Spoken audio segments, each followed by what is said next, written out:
আসসালামু আলাইকুম। Austagram online TV সংবাদে আপনাদেরকে স্বাগত জানাচ্ছি নাদিরুজ্জামান আজমল।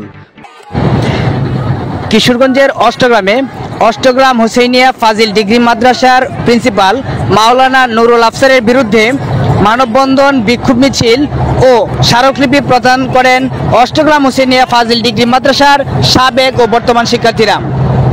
গতকাল 28 আগস্ট অষ্টগ্রাম হুসেইনিয়া ফাজিল ডিগ্রি মাদ্রাসা প্রাঙ্গণ থেকে মানববন্ধন, বিক্ষোভ মিছিল ও প্রতিবাদ সমাবেশ শুরু করেন অষ্টগ্রাম হুসেইনিয়া ফাজিল ডিগ্রি মাদ্রাসার সাবেক ও বর্তমান শিক্ষার্থীরা।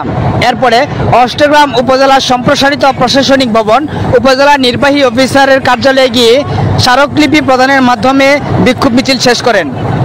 জানা যায়, মাওলানা নুরুল আফসারের বিরুদ্ধে অষ্টগ্রাম হুসেইনিয়া ফাজিল ডিগ্রি মাদ্রাসার সকল শিক্ষকরা অনাস্থা পোষণ করে ছাত্রছাত্রীদের আন্দোলনে তারা একত্রতা পোষণ করেন। এক পর্যায়ে অষ্টগ্রাম হুসেইনিয়া ফাজিল ডিগ্রি মাদ্রাসার বর্তমান ছাত্রছাত্রীরা মারমুখী হয়ে অষ্টগ্রাম হুসেইনিয়া ফাজিল ডিগ্রি মাদ্রাসার অধ্যক্ষ মাওলানা নুরুল আফসারকে আক্রমণাত্মকভাবে তেড়ে আসলে সাবেক শিক্ষার্থীরা তাকে প্রটোকল দিয়ে মাদ্রাসা প্রাঙ্গণ থেকে বের করে দিতে বাধ্য হয়। কিশোরগঞ্জের অষ্টগ্রাম থেকে S M Nadiruzzaman Azmal, Austagram online TV.